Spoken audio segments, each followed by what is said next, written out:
remember back in the 90s when you had that big spike of those commercials that were kind of telling parents and using fear-based propaganda to get your Mm, children inside and fencing off playgrounds and not walking your kid to school anymore.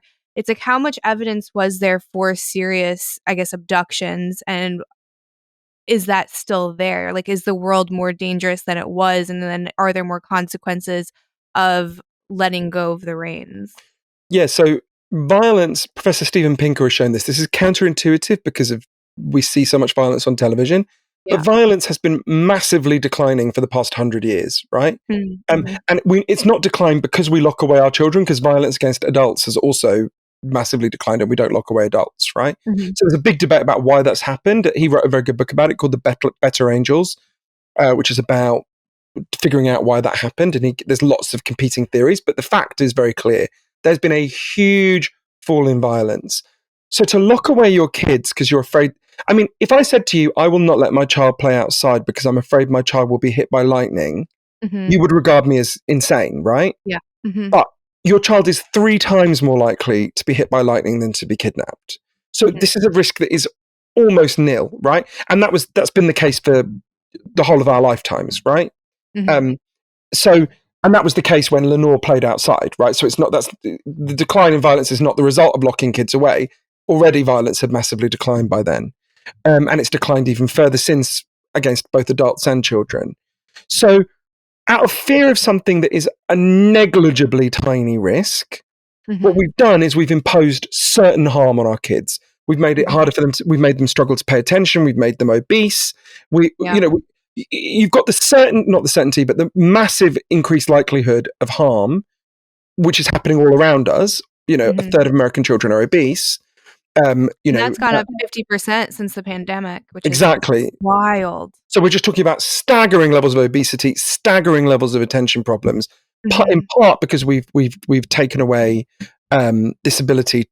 We've taken away childhood, essentially. Yeah. Against a negligibly tiny risk. It's partly about helping people to understand that, but also Lenore says, and I think she's absolutely right, she used to just try and tell people the statistics and the risk, and it just doesn't work, right? It just doesn't work. Our brains are not very good at calculating statistics. If they were, no one would play the lottery, right? And I've just come back from Vegas. Vegas would not be packed every day of the week if we understood statistics and odds, right? That's just not how we think. She said what works is not telling them statistics to not be afraid. What works is letting them see their kids grow in competence. She says the thing that works is they let their kids out, they're so nervous, and their kid comes back sweaty, having run around, telling them about, I saw a squirrel. I got a bit scared because I climbed a tree, but look, I did it, right? Seeing what parents need to see is that their children are competent, right? What we're doing is we're making our children incompetent. Because it's small things that build confidence that make you. This is why college students are so fucking anxious, right? If you've never had the experience of a little bit of risk, a little bit of danger, and of course we know anxiety itself independently damages attention and focus. We've all had the experience. If you're anxious, you can't pay attention very well, right? So this is one of the 12 factors I think we really need to deal with, and I would argue every single school in the United States should have a Let Grow program. This is free. This is the lowest hanging fruit.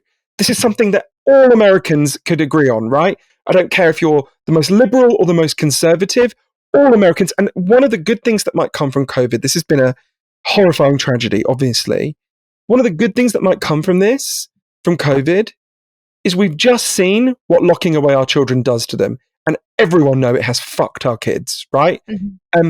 So let's think about, okay, if locking away our kids this much has harmed them, maybe the extent to which we were locking them away before COVID harmed them, now we can set them free again, right? And we can do it in a controlled way. We can do it in a way that minimizes risk, because the risk of what we're doing now is enormous, right? The risk of setting them free is low, whereas the gains of setting them free are enormous. So yeah, you should totally letgrow.org. Everyone listening, please go to it. I go through other ways in which the way we live is harming ways we live are harming our attention. I think the way we designed our school system is if this is not the fault of teachers who never wanted it to be this way. If you wanted to design a school system that would kill children's ability to focus, you would design the school system we currently have. particularly for boys. We've designed a school system that makes boys feel incompetent and like they can't do anything and bored all the time. We can design a different school system. There's all sorts of these big structural things. But yeah, so there's lots in terms of children. And obviously then a lot of the book is about adults and what we can do for our own attention as well.